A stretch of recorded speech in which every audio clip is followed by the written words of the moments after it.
سلام الله عليكم متابعاتي. ان شاء الله لا فيديو تاع اليوم تلقاكم كامل بخير وبصحة وسلامة يا رب. مرحبا بكم من جديد على قناتي مطبخكم مطبخ هاجر الشاوية. معايا انا هجورة في محتوى جديد ووصفة جديدة. واش راكم الزينات نتاعي؟ طمنوني عليكم، نتمنى تكونوا لاباس. اليوم شاركتكم وصفة راها ترند ودايره حالة في التيك توك، بزاف دوموندي. وصفة لي ماكارون كلاسيك او كاكاوات، مشروع سهل ومربح مع طريقة التسويق، شحال تحسبي للحبة وايضا سعر العلبة. هاد لا غيسيت بزاف بنينة وزاكية، والاهم انها مفيدة وتمد لينا غجي.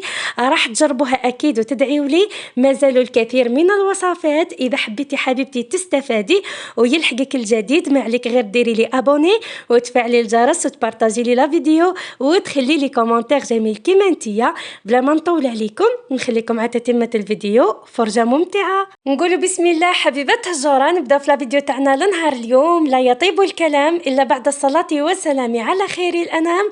اللهم صل وسلم وزد وبارك على سيدنا محمد. راح نقول لكم حبوباتي على المقادير وطريقة التحضير في نفس الوقت.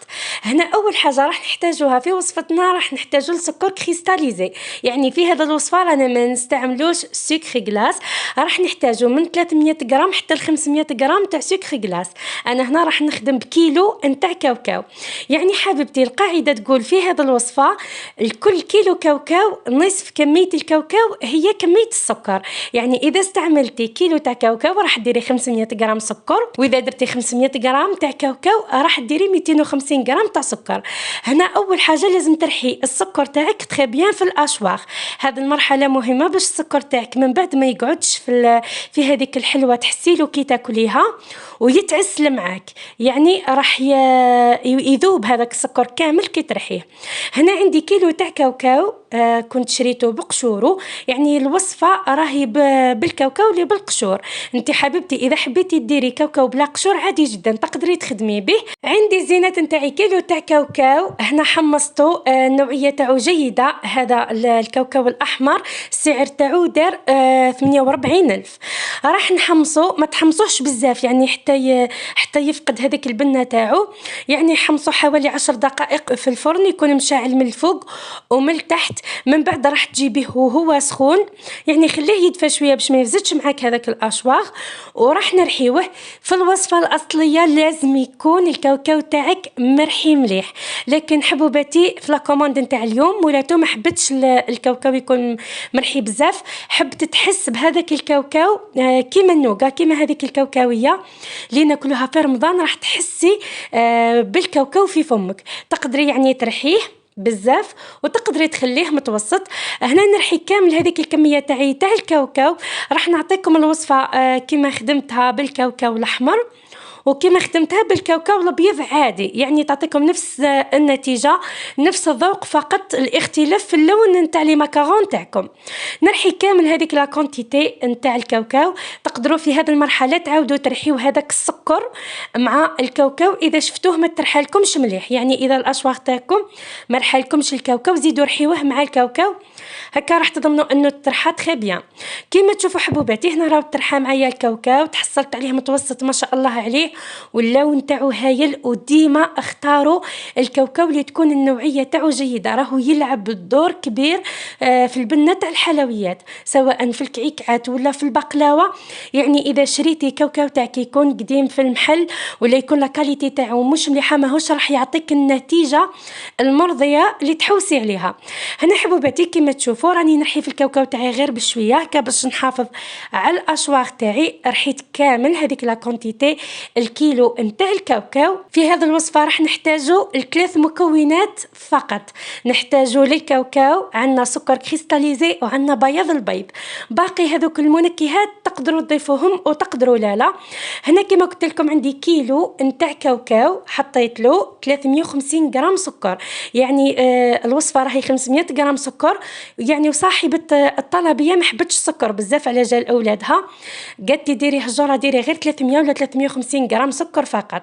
انت حبيبتي اذا جربتي الوصفه ديري 500 غرام سكر. هنا الزينات نتاعي راح نجي نخلط الكاوكاو والسكر مع بعضهم. ماذا بكم تخدموا في حاجه تكون واسعه، لانه الكاوكاو تاعنا راح نضيفوا له بياض البيض وراح نعجنوه. لازم تخدمي في حاجه واسعه باش تخدمي اليز. نخلطوا مليح السكر والكاوكاو، راح نضيفوا ملعقتين صغار يكونوا بومبي تاع لافاني. انا ديما نقول لكم الزينات نتاعي راني نستعمل لافاني تاع الميزان، بنتها هايله. حطيت قرصه ملح، وهنا عندي عطر الجوز. تقدري حبيبتي تحطي عطر البندق ولا اي اغوم توفرت عندك، ونحطوا ملعقه كبيره تكون بومبي نتاع زبده. هنا بالنسبه للكيلو نتاع الكاوكاو شحال راح يهز لكم بياض البيض. يعني في هذا الوصفه رانا راح نخدموا غير بالبياض، ما نخدموش بالصفار. هنا دالي حوالي من 8 ل 9 بيضات، يعني حسب لا كاليتي تاع الكاوكاو تاعك. كاين اللي يشرب بياض البيض وكاين اللي لا. يعني هنا راني حطيت مبدئيا حطيت 100 غرام نتاع بياض البيض، يعني راح نحطوه غير بشويه. حطيت هذيك الملعقه تاع زبده باه لي ماكارون تاعكم قد ما طولوا قد ما يقعدوا طريين وبنان. نحطوا غير بشويه هذاك بياض البيض. هنا حبيت نعطيكم ملاحظه، كي تحطي حبيبتي بياض البيض ما تعجنيش في البدايه الكاوكاو تاعك حتى يخرج الزيت نتاعو. يعني حطي الكميه تاع البيض تاعك على 3 دفعات حتى يتلم معاك هذاك الكاوكاو. اعجنيه غير شويه باش ما يطلقلكش الزيت، من بعد لي ماكارون راح يجيوك يابسين. هنا قلت لكم داولي حوالي هذه الكميه تاع الكاوكاو، دات لي حوالي 9 بياض بيض. بالنسبه للصفار راح نشارككم وصفه غير بالصفار، راح تخدموا بها فلون كراميل في لو فور، يجي بنه ديقه تاع بنه.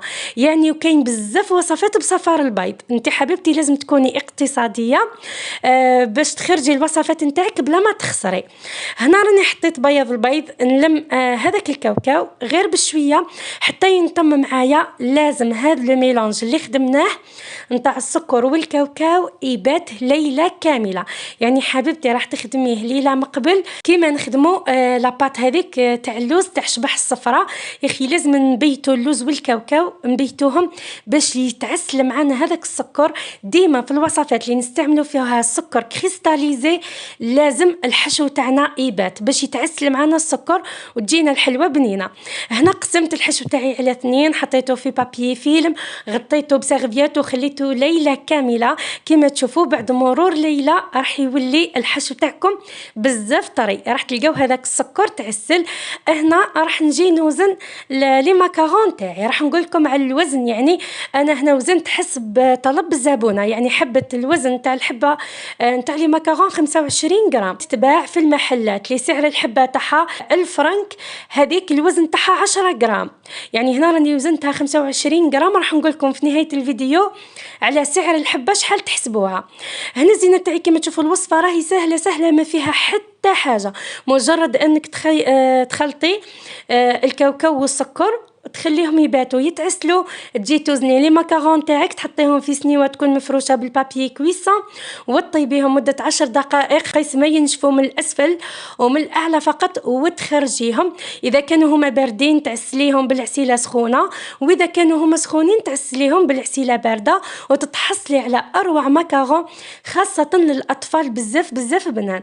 مازالوا بزاف وصفات، كاين دي ماكارون بالجلجلانيه، كاين اللي بلا نواه كوكو، كاين بالجوز باللوز، يعني بالخليط تاع المكسرات بالزبيب بالتمر. يعني راهم اشكال وانواع وكلهم مفيدين خاصه للاطفال في فتره الاختبارات اللانيمي يمدوا لينرجي. لازم حبيبتي تكون في كل بيت تكون متوفره علبه من هاد لي ماكارون خاصه اللي عندها الاطفال. يعني تبعيني حبيبتي اذا حبيتي تضيفي اي مكون واحد اخر مع هذا الوصفه، تقدري تحطي زبيب ولا تمر يكون مقصوص عادي جدا. تقدري ترمضيهم في الجلجلانيه ولا في السمسم وتطيبيهم يجيو هايلين. يعني الوصفه المبدئيه اللي عطيتها لكم اليوم راهي تاع الكاوكاو، وان شاء الله اذا لقيت يعني تفاعل مع الوصفه راح نحط لكم وصفات واحده اخرين. هنا حبوباتي وزنت كامل لي ماكارون تاعي، قلت لكم الوزن تاعهم 25 غرام. نوزنوهم كامل نحطوهم في سنيوه. في هذا الوقت الفور تاعي راهو يسخن على 180 درجه. ماذا بكم تكون سنيوه تاعكم مفروشه بالبابي كويسون. كما تعرفوا لي ماكارون راهم فيهم سكر كريستاليزي، راح يتعسل، راح يلصقوا لكم. هنا الزينات نتاعي البابي كويسون راهو اوبليغاتوار. راح نحطوا كامل الحبيبات نتاعنا نتاع لي ماكارون كما تشوفوا نشكلهم بشكل دائري بهذه الطريقه. من بعد نعبز عليهم غير بشويه هكا باش كي يطيبوا لي في الفور يجي الشكل تاعهم مليح. بالنسبه للعدد الحبات اللي تحصلت عليه، هنا تحصلت على حوالي 60 حبه تاع لي ماكارون بوزن تاع 25 غرام. هنا كيلو تاع كاوكاو يعطيكم 3 علب تاع 500 غرام، يعني كيلو كاوكاو يعطيك كيلو ونص نتاع ماكارون. هنا الزينات نتاعي ما لازمش تخليوهم يروبوزي وطيبوهم ديريكت في لو فور مدة 10 دقائق. شعلوا لهم من التحت خليهم ينشفوا غير من هذاك بياض البيض، من بعد زيدوا شعلوا لهم من الفوق ينشفوا وخرجوهم. تقدري حبيبتي ترشقيهم باللوز ولا بالجوز كما حبيتي. كما تشوفي هنا الكمية ثانية اللي خدمتها كانت بكاوكاو أبيض بدون قشور، يعني استعملت 500 غرام تاع كاوكاو مع 250 غرام سكر كريستاليزي. بالنسبة للجوز حطيته كديكور فقط، اللي حب تتحط في الوصفة تحط الجوز نقصي من كمية الكاوكاو وحطي الجوز، بصح دايما ديري حسابك باللي راهو الجوز ما يشربش السوائل كما الكاوكاو، يعني كمية بياض البيض ماهيش نفسها اللي يديها الكاوكاو. هنا الزينات نتاعي لو طون اللي يبردوا في هذوك لي ماكارون راح نجي نسخن العسيله تاعي اللي راح نشحر بها هذوك لي ماكارون. هنا عندي كيلو نتاع عسل، انا نستعمل عسل المرجان، حطيت له شويه نتاع ما زهر مقطر راح يمد بنا هايله، وعندي شويه من لاغوم تاع ما زهر على جال الريحه. كما تعرفوا هاد لي ماكارون تجاريين، يعني قد ما يقعدوا بنان وريحتهم هايله. هنا لي ماكارون تاعي راهم نشفوا، العسيله تاعي راني حطيتها تسخن. لي ماكارون تاع كي يكونوا بردوا نحطوهم في ريسيبيون ونحطوا لهم كامل هذيك كميه العسل اللي سخناها هكا باش يدخل هذاك العسل في لي ماكارون من داخل ويجيوكم من معسلين من برا ومن داخل. هنا بعد ما تحطوا لهم العسل راح تخليوهم حوالي نص ساعه، يعني اذا كنتي مزروبه حبيبتي اقصى مده هي نص ساعه. تقدري تخليهم اكثر، ما همش راح يشربوا بزاف العسل، خليهم في عسلهم يتعسلوا. من بعد حبيبتي راح تجي تقطريهم.